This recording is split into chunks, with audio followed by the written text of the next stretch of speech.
Ce qui se passe dans les bois est un véritable podcast sur la criminalité. Nous discutons d'événements qui sont souvent de nature violente. La discrétion de l'auditeur est conseillée.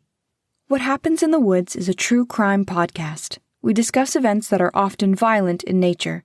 Listener's discretion is advised.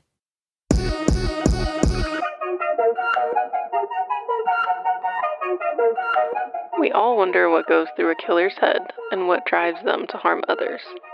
Is it something that can be controlled or changed? If someone who is killed and caused so much pain were to be rehabilitated, should they be granted complete freedom?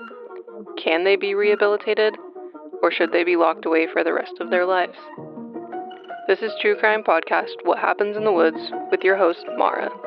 Let's get started.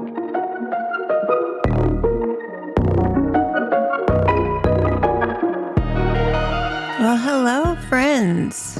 Long time no hear. We have officially made it to 2023. We hope that everybody's had a good last couple of months with the holidays and just family time and making it to the end of the year without, craziness just ensuing. I'm Brice. Hello. What's new with you? 20. Yeah, that's everybody. Yeah? Yeah. Nothing at all? No. Come on now. Nothing. Wow, you came unprepared. I did. Where's your homework, sir? I didn't know. You didn't know the assignment? I was just told that someone was going to be speaking. Yeah.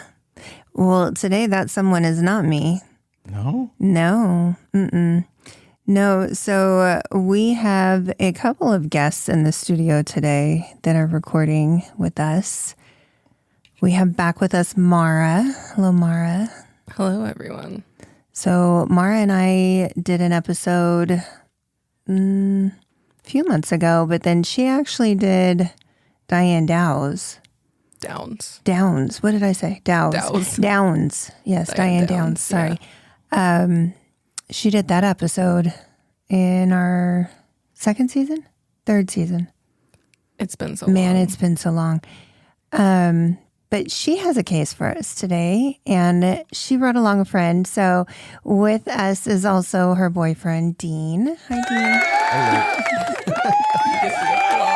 You get applause. Mara didn't get shit. You get applause. So we are going to dive into a very intense case from what I understand. Yeah, so mom and dad have no idea about this case. No, none. Zero. Yeah. It's gonna be interesting. It is definitely, in fact, that interesting. I'm kind of nervous. I mean, Mara's talked it up. We've talked about a lot of dark things on this podcast, but she's made it sound like it's gonna just shock the hell out of us. I think so. I just think it's not I think it's more directly violent, like just the level of violence. Yeah. Okay. All right. It moves quickly. Yeah. Is there a lot to keep track of? Because I'm gonna get lost. Not necessarily. No, not Okay. really.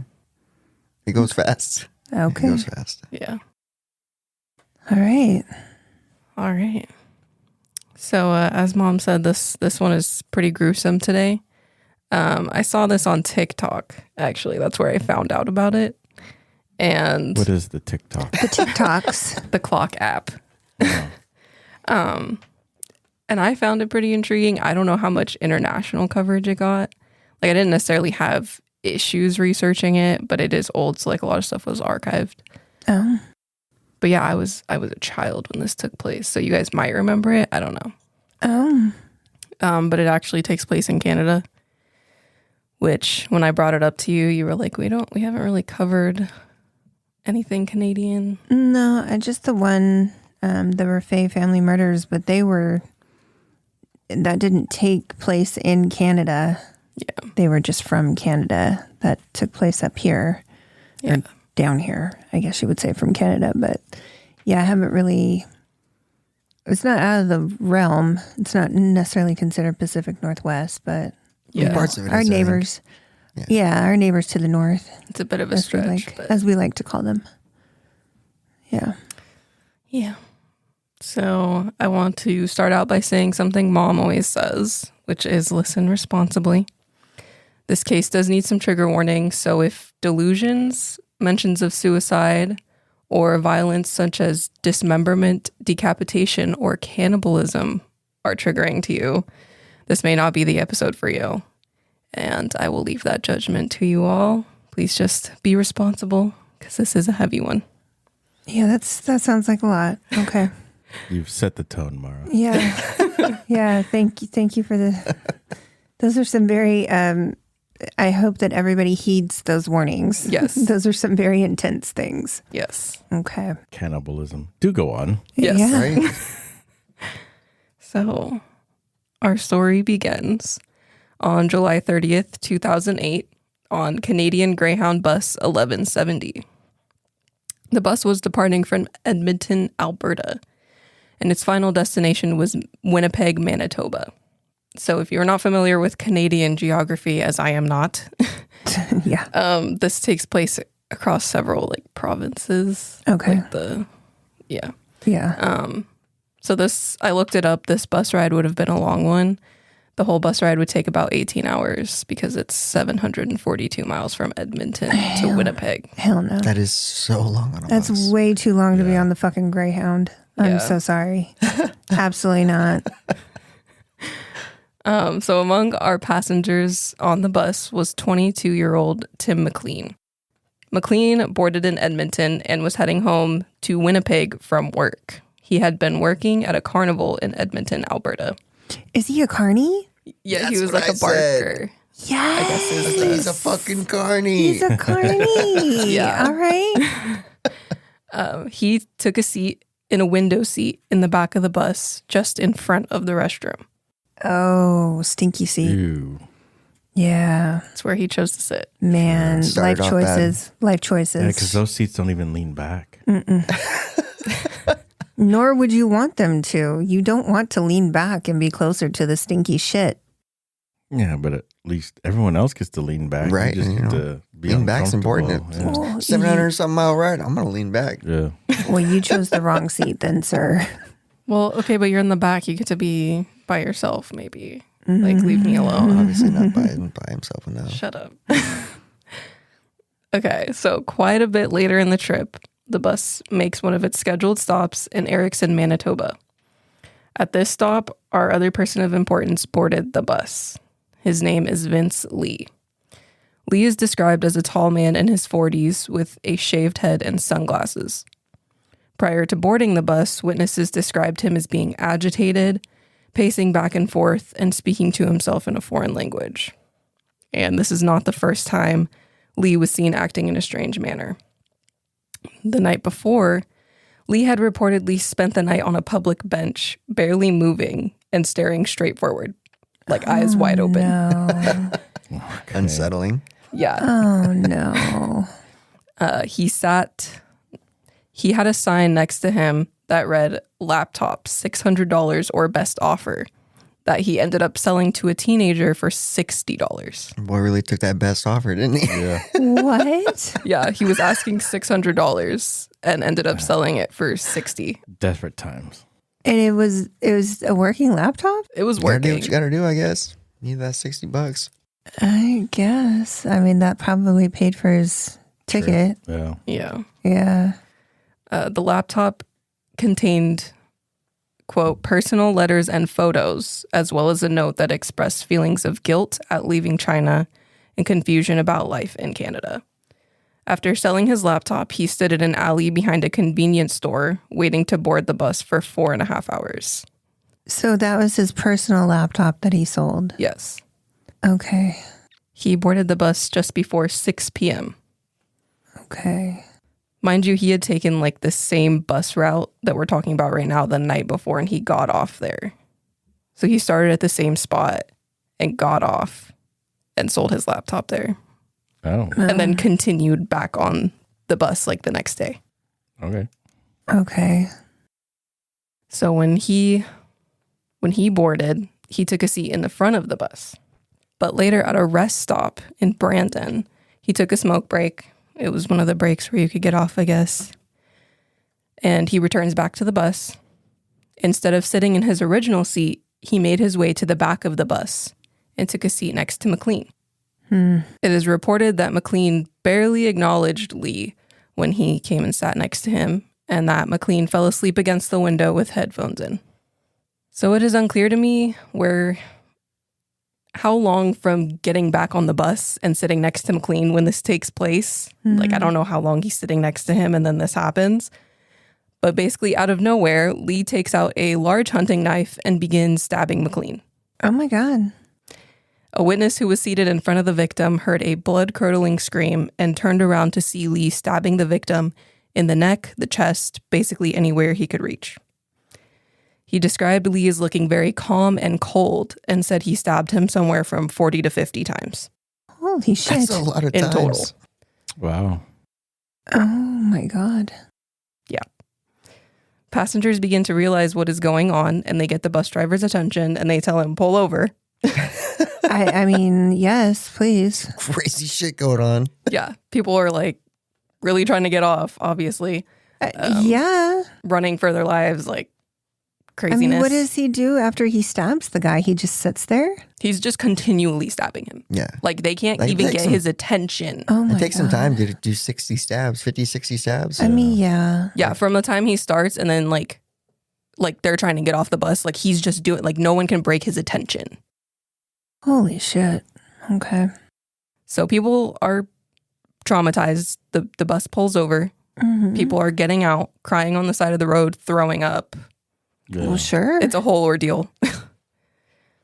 The bus driver had pleaded with Lee to stop stabbing the victim, which he does not. Oh no. He didn't even look up at him. Oh no. At that point, about 8:30 p.m., the bus driver placed a call to emergency services. And a couple people pulled over when they saw that the bus and the passengers were on the side of the road. There was a second bus trailing bus 1170 that night, and that driver also pulled over when the first bus did. And a trucker who was hauling some steel pipes also pulled over. So the witness that I mentioned earlier that sat in front of the victim and looked back and saw the stabbing, one of the bus drivers and the truck driver went back on board to try to apprehend Lee.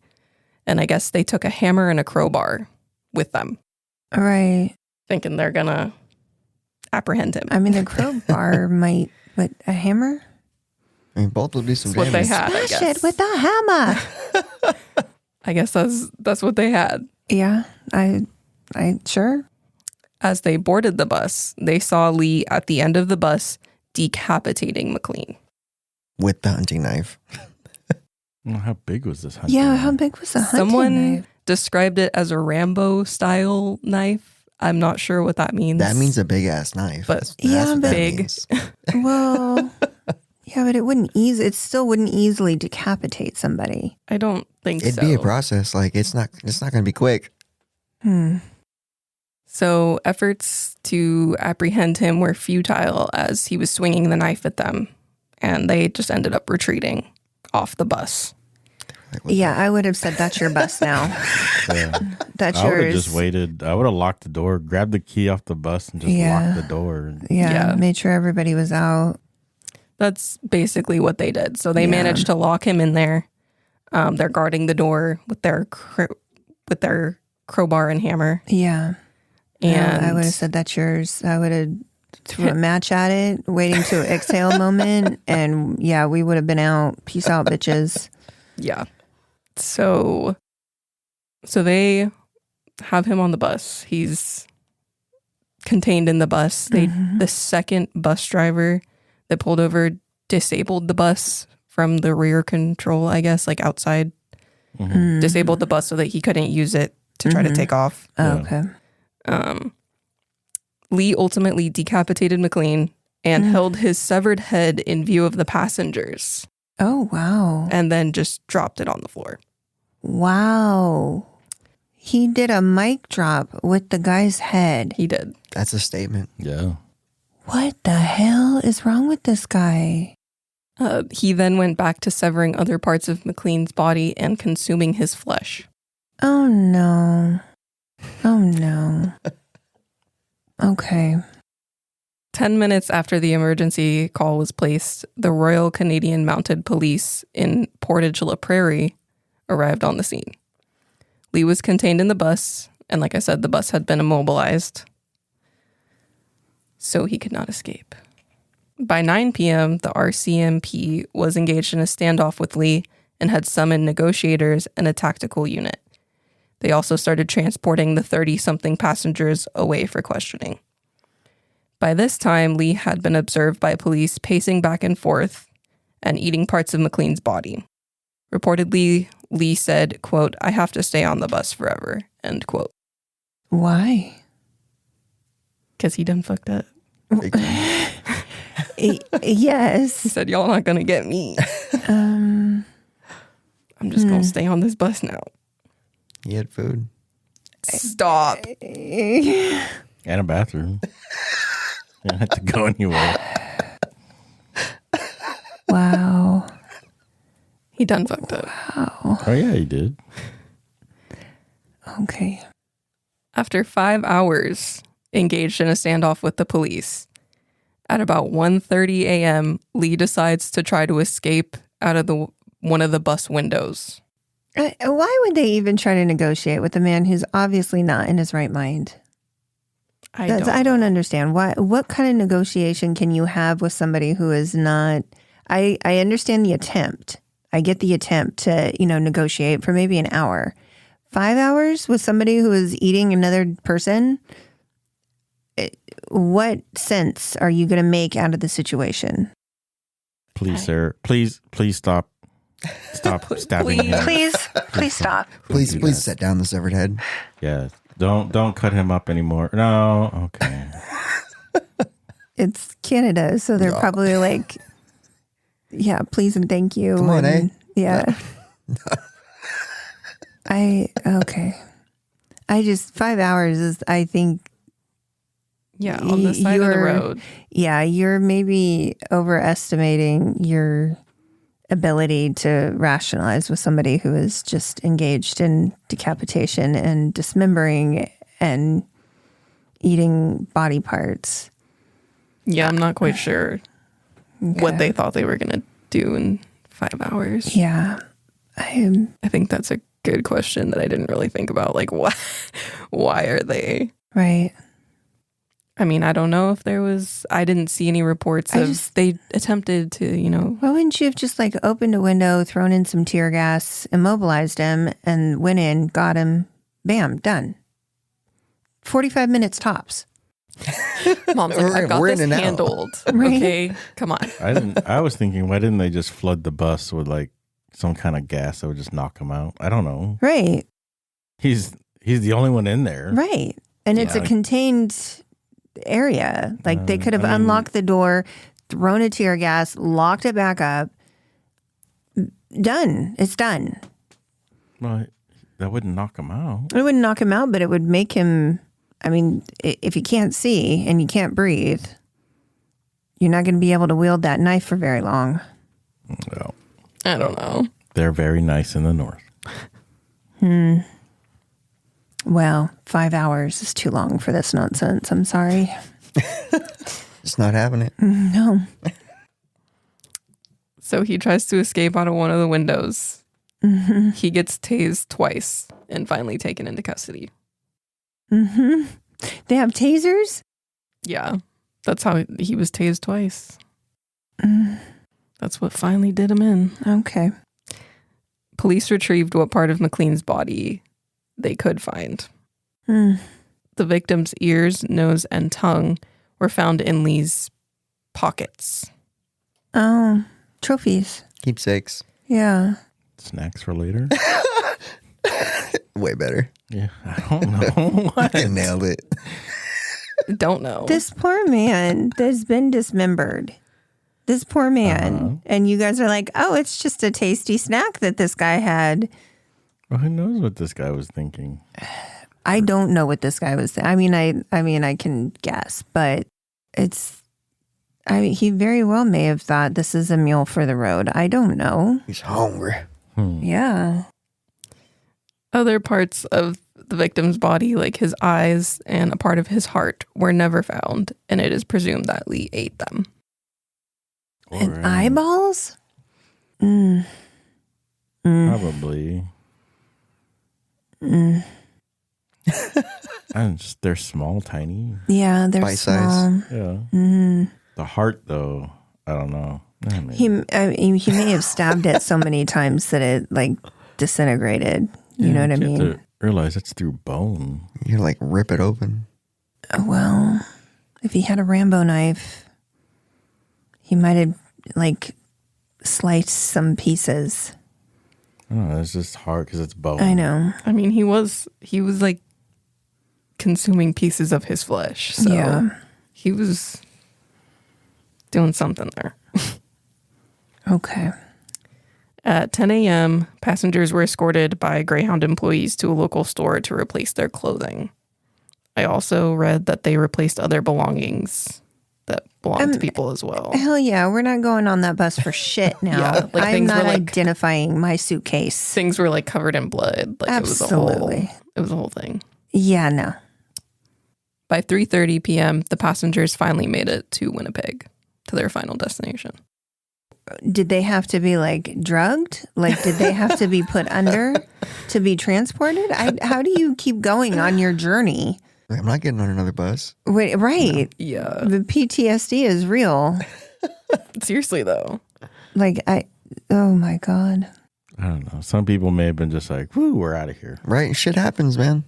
I mean, they all had to be taken for questioning, and then I think they were put in a hotel, or some people were put in a hotel. I I don't got know. a free room out of it. They didn't even get flown?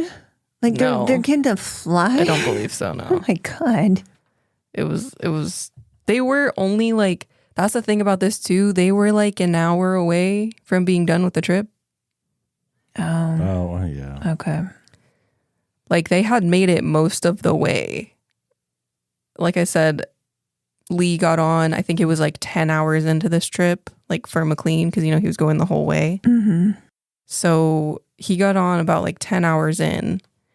And then, I mean, that may just be like an estimation. I don't know how correct that is. But most of the trip was done. And then where I read, like Portage La Prairie is where they ended up. That's like an hour and some minutes from Winnipeg, like their final destination. Oh. Interesting. Like they had almost made it. It's the home stretch. It was. Okay. So that is not the end of our story. But before I get into what happened to Lee after he was arrested and went before the court, I'd like to shift the focus back to our victim. Because while I feel for the perpetrator in some way, controversial opinion probably, which I will get into. Is that your hot take? That's my hot take. There is a victim here, and I think he deserves to be acknowledged as more than just a name. So like I said before, Tim McLean was just 22 years old when he was brutally murdered. McLean was described as a happy, vibrant, and adventurous person who loved to travel and meet new people. Just 5 months after his death, McLean's son was born on December 21st, 2008. Oh, that's Oh. Unfortunately, there has been a custody struggle between McLean's mom and his girlfriend at the time. How is that a struggle? They've been fighting for custody because they argue that the girlfriend is not fit to take care of the kid. Okay. But if McLean had not been slain, maybe things would have been different. Yeah. Well, who knows? I mean, who knows what the status of their relationship was before he died? I mean, that's true. But Yeah, if that's this up for kid had his speculation. dad, Right. True. Yeah. It's very sad. I don't know. I can't imagine a child coming into the world and never, like, you know, there was a possibility of you having a parent, and then, as you know, you don't have that parent then because circumstances took that parent from you. It's not like you were given up for adoption or, you know, which are horrible things in itself, but knowing that you had a parent that was happy to have you and wanted to be around for you, and then they died before you were even born, like that's, Yeah. I don't know. The nature of the death, figuring that Yeah. out later probably isn't going to be. Oh my God, yeah. best. Can you imagine how, yeah. I can't imagine. That's horrible. It's a horrible circumstance. On March 3rd, 2009, Lee's trial commenced. He was charged with second-degree murder, but psychiatrists for both the Crown and the defense argued that he could not be found criminally responsible because he was in a psychotic episode at the time of the attack. Lee had heard a voice that he believed to be the voice of God that told him he had to get rid of the victim or he and others would be harmed. Oh my God, not the voice of God. Yeah. Always Why gets is it him. always the voice of God? Always gets them. Yeah. When he stood before the court just a month after the incident, Lee begged to be killed. He couldn't believe the details of what he had done. It was determined that Lee was schizophrenic. He did enter a plea of not guilty. Just 2 days after the trial commenced, he was found by the court to not be criminally responsible on account of mental disorder. He was remanded to the Selkirk Mental Health Center. McLean's mother was very outspoken about how displeased she was with the court's decisions. She believed he should have been locked away for the rest of his life in a facility that could treat his mental health issues. Minutes after the verdict was delivered, she was quoted as saying, quote, "He should be held responsible for it. He still did it. Whether he was in his right frame of mind or not, he still did the act. There was nobody else on that bus holding a knife, slicing up my child." End quote. McLean's father also said that he feared the day that Lee might be able to get out and rejoin the public. Yeah, so he wasn't sentenced to mental facility, just jail or prison. No, he was sentenced to No, a he didn't mental go to prison. facility. 9 months? No. No, he didn't go at all, I don't think. Oh, I don't think she said a time. Oh, No, I didn't say a time. okay. I don't know that. I didn't ever see a time that he was supposed to be held. I just know that he was supposed to have hearings every year to see where he was at. But he was not sentenced to life or anything. Well, so they are saying, though, was he diagnosed as schizophrenic prior to this incident? He had outbursts and one run-in with the police, which I think ended in a hospitalization. Mm-hmm. But he was not diagnosed as schizophrenic. He did not know that he was schizophrenic until this evaluation. It's a pretty hard snap for never knowing. Yeah. I think that's how it comes, though. Yeah. How old was he? 40-ish. He was in his 40s at the time of Oh, the attack. yeah, that's a little old for that. Usually you're younger when, I'm not a mental health professional or anything, but I have known a few people that have been diagnosed with schizophrenia, and they were a lot younger than that. There's usually, a lead up of other crises. Well, and I didn't want to share too much on his background just because I didn't want to give him all the attention, Yeah. in a way. Yeah. But he was an immigrant. He immigrated to Canada probably in his 30s. And he held a lot of jobs. In China, he had a bachelor's degree and was working as a software engineer and then immigrated to Canada. And he was getting kind of odd jobs. He couldn't he couldn't hold a job, not something like a software engineer. He was working, his last job was at Walmart before this. And he got fired from that job 4 weeks prior to this incident. So I don't know if that's maybe something that had triggered something like this, but he had gotten a disagreement and gotten fired at Walmart. Wow. And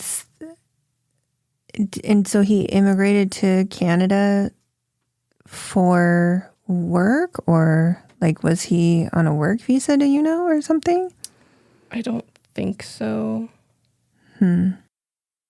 He sounds like he was a smart gentleman and should have had some potential for his life. Yeah, the only thing that people said, people said that he was a great employee, happy to have a job, committed to doing it well. He just had a language barrier.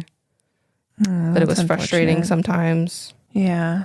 I'd be curious to know, like, what led up to him wanting to leave China. Like, was it just circumstantial? Like, just wanted to I thought about that too. Or like he had an episode like this in China and was like, I'm out.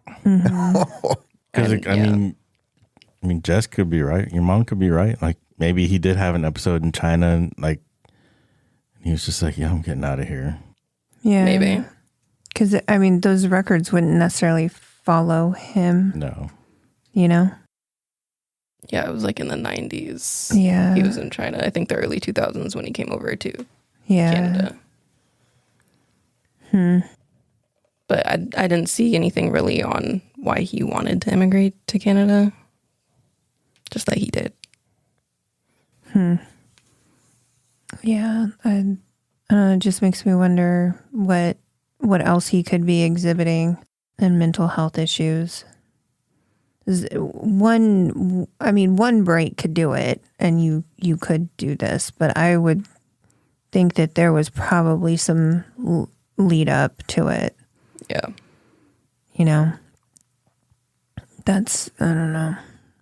But like you were saying, there's like notes on his laptop that he sold.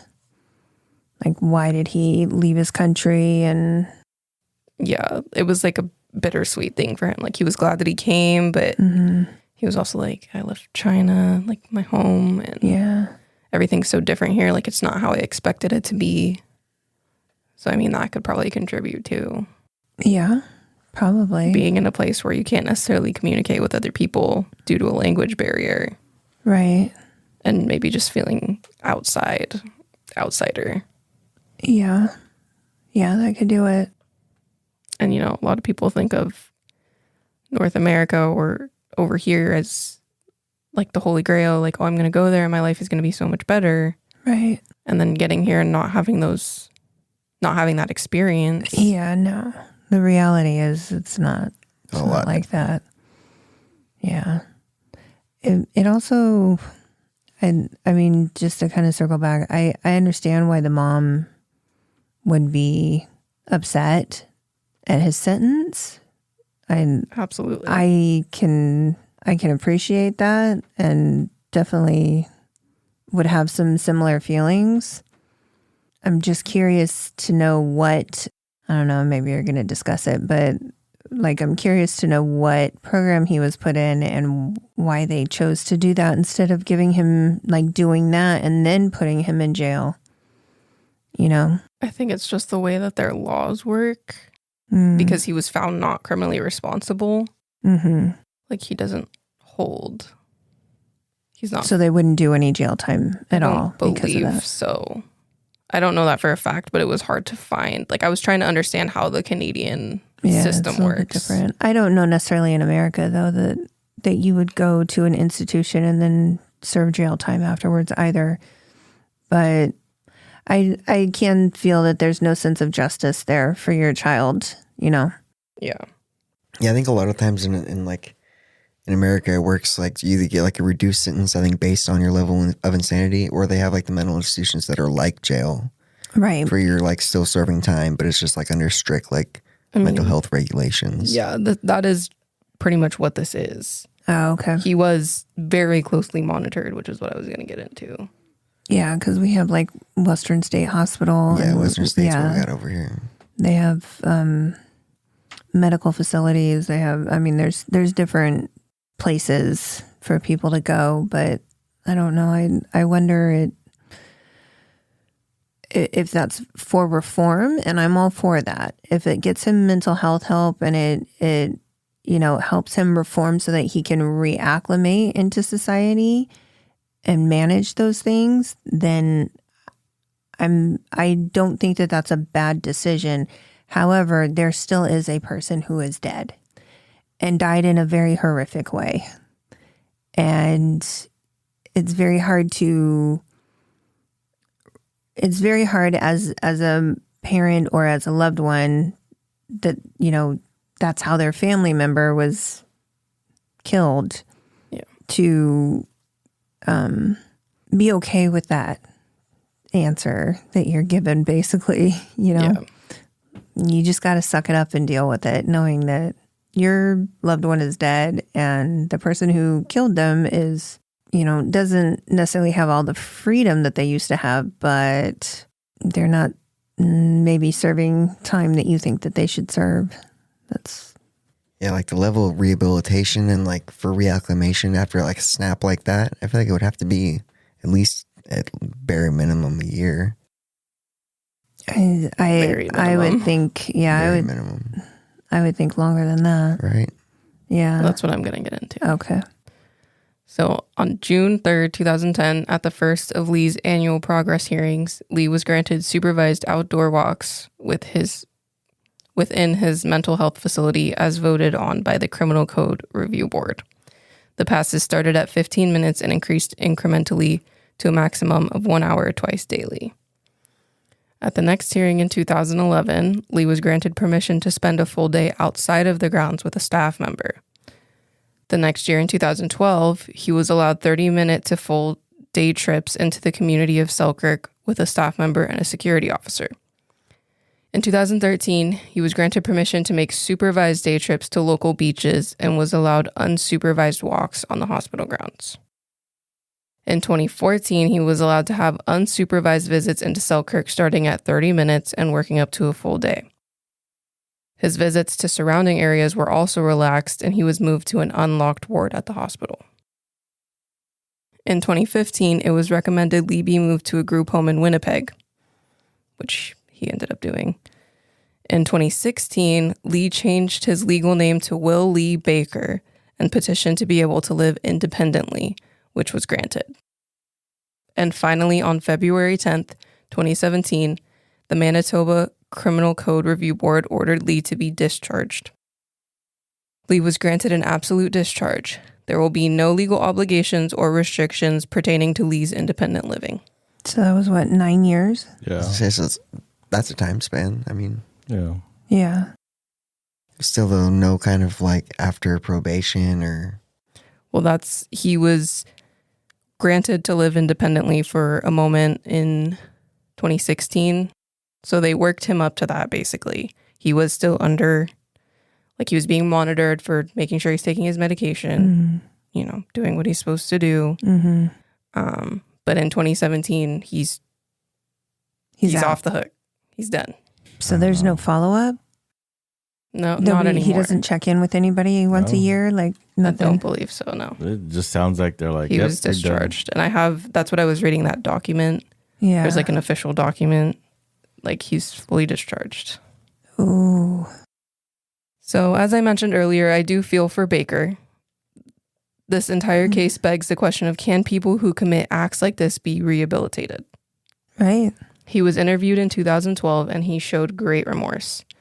Seems that he truly understands he needs to be on medication and that he will take it faithfully to prevent something like this ever happening again. And it seems that he would love to forget that this event ever happened. But like I said, he still shows remorse for his actions, and he knows that there's nothing that he can do to make that up. Also, this case affected many people, still affects many people.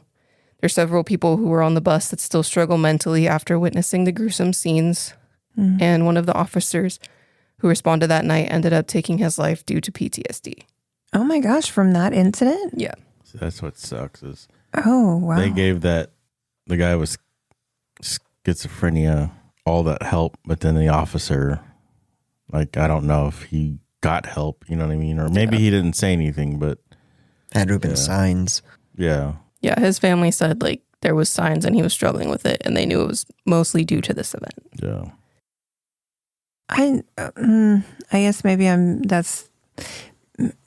just being callous. I don't know what the word is, but I feel like there would need to be more than just that one event for him for the officer. Make that kind of a jump. There was so many people that like the truck driver, he didn't even stay for the full thing. Like he just helped them lock up the dude. And once the police got there, he was like, okay, I'm out. Like you guys got it. Yeah. He ended up like developing a drinking problem.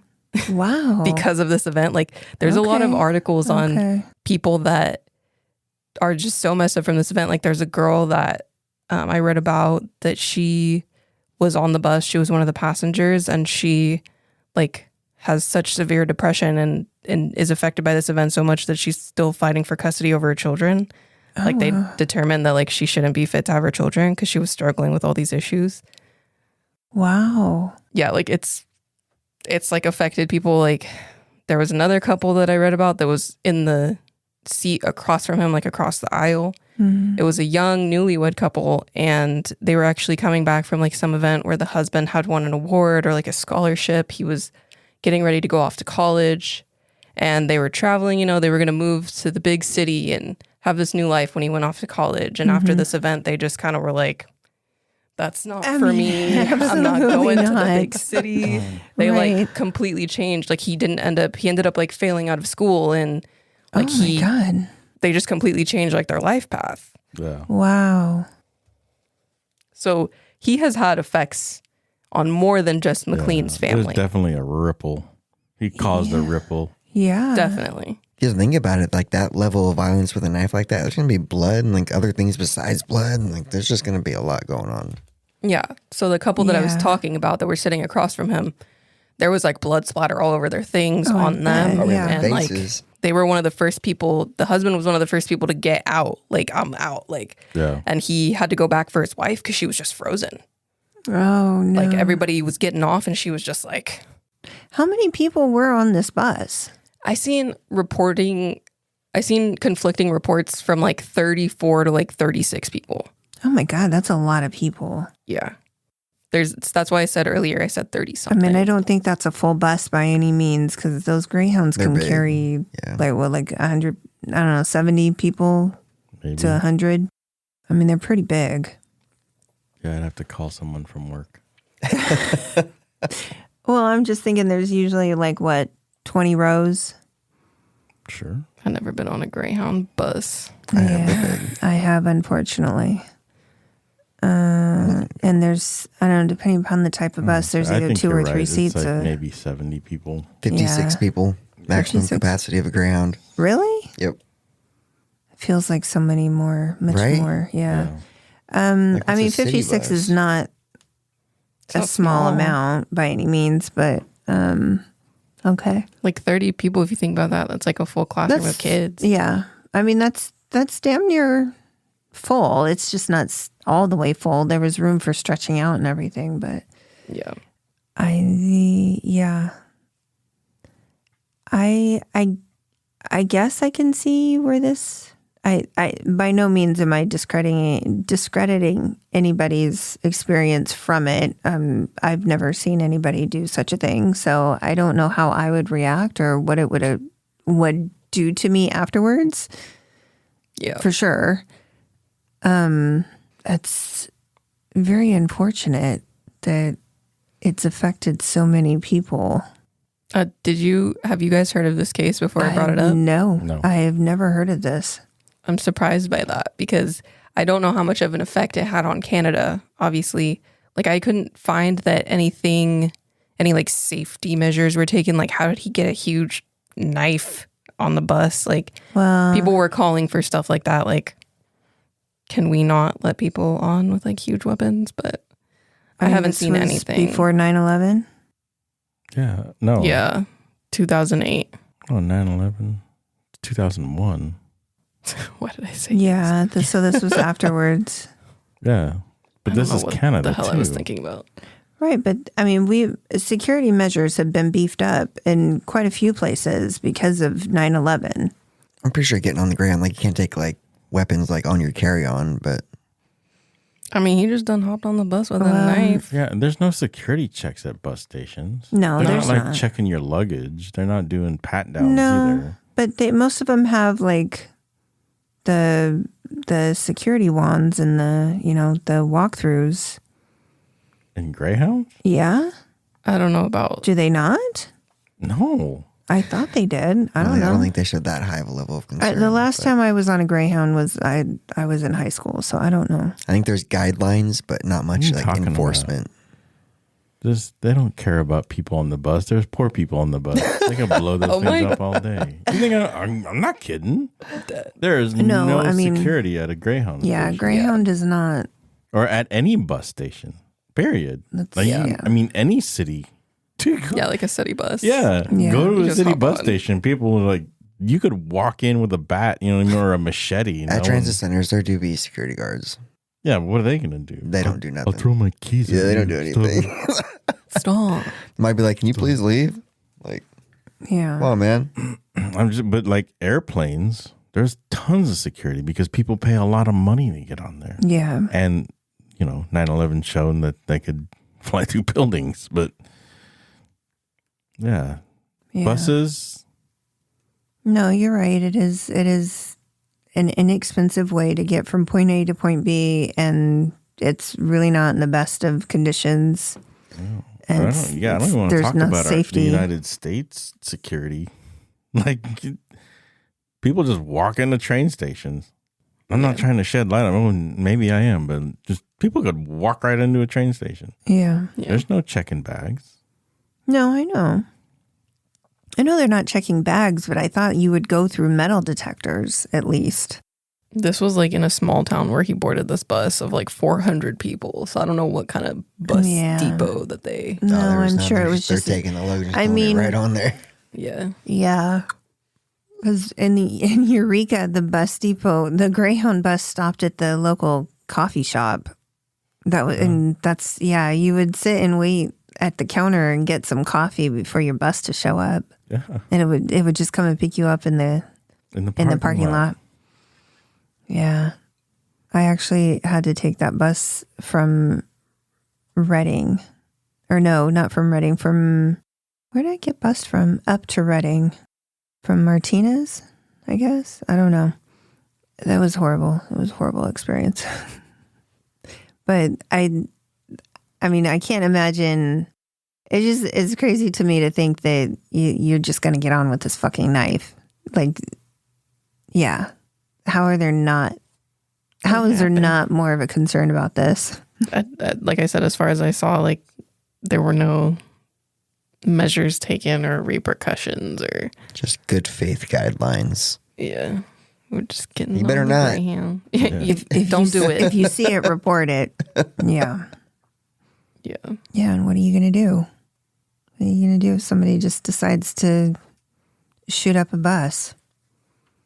Well, let's not give people ideas. Or, Hopefully duck. put a bomb on there like Speed. Oh my God. Can't. I'm never getting on a bus. Never been on a Greyhound. Don't plan on it now. Yeah, don't do it. Don't do it. But some people don't have an option. That's true. I mean, it's not that bad, really. The seats are comfortable and stuff. The seats are not bad. Yes. If you can stay away from the fucking creepy ass people, then it's fine. And yes, I'm talking to the gentleman who was like 60 and was trying to start a conversation with the 14-year-old. Fucker. That's cute. It's disgusting. I could have been trafficked or something. Fucker. Sorry. Maybe that's another episode. That's a different episode. Sorry. Yeah. There's a lot of. But that shit happens on the buses. That's the thing. Like, yeah. Maybe we need to the deep buses dive are- into Greyhound buses or just buses in general. I mean, there could Maybe be some there's- shit. Yeah.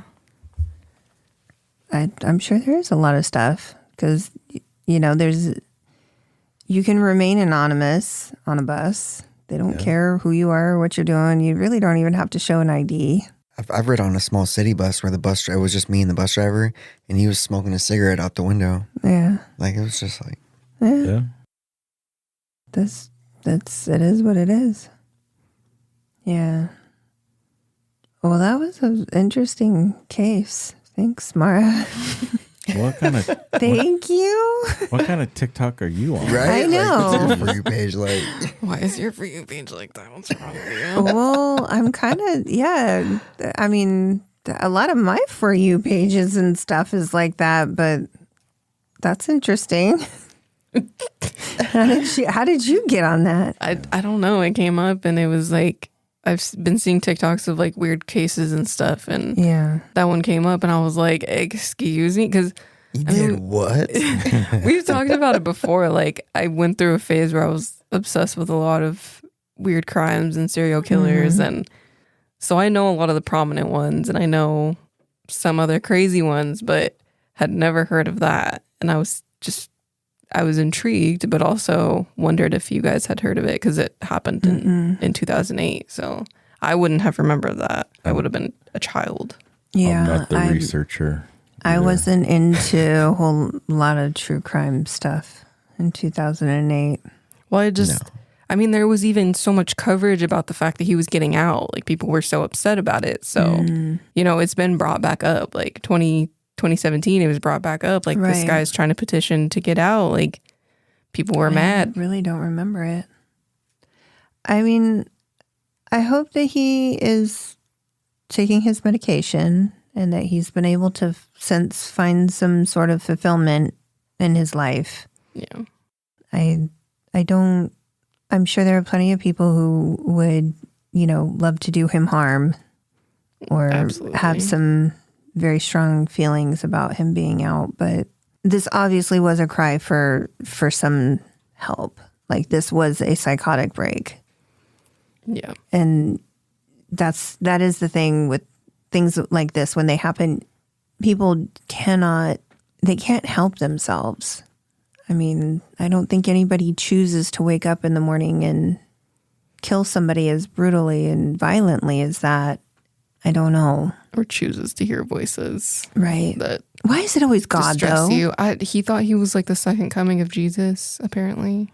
Why, though? Why is that what happens when people have psychotic breaks? Why is it God? Does generally seem to go that way. Right. It's never Satan. Satan told me to do this. It's never... There's like cults. Yeah, but I mean, very rarely do you hear of like, oh, me and Satan are friends, we're buds, and he talks to me every day.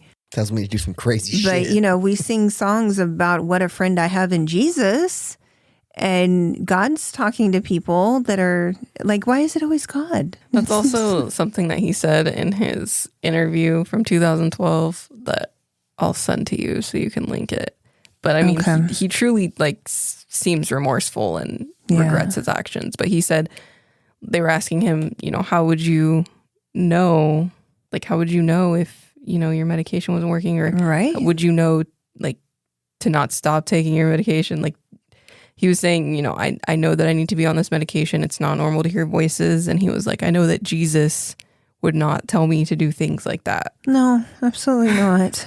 So he was kind of saying, like, I know the warning signs. Like, Jesus wouldn't tell me to do something like that. Okay. It makes you think, though. What? I was going to say Jesus wouldn't. God would. God would? Well, God Jesus, would. God, you know. No. Jesus wouldn't. I'm telling you, God would. God would tell you to do that to somebody? Oh, yeah. There's been a lot of crazy shit around God's name. Yeah. Oh, I didn't know, but that doesn't mean that God said to do any of that. In the Crusades, they were fighting holy war in God's name. I mean, they were getting... Right. People were like, oh, we're doing this for him. I don't think... I'm sure there were all kinds of people that... I'm sure there were some psychotic people who thought they were doing what God wanted them to do, obviously, but that doesn't mean that God said to do it. He also believed that aliens were, like, going to attack and... Well, very true.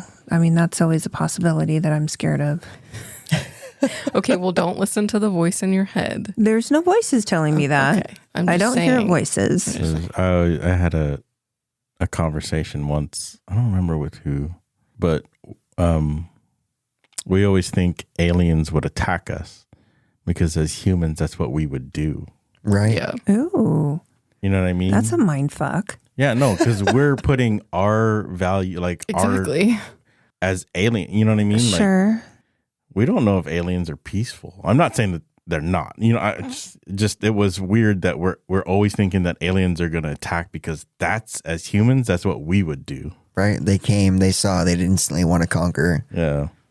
Well, why would they? We kind of suck. We're kind of just sinking ship. They probably have already come and been like, y'all are as fucked as we're. Yeah. Don't want to. We can't even do anything to like. Our search for intelligent life has ended. Yeah. Yeah. They're like, we've seen how that's going. You guys are just going to like run yourselves into the ground. So have fun. We're going to ask for some water, but it looks like it's 72% plastic. So we're going to go and pass.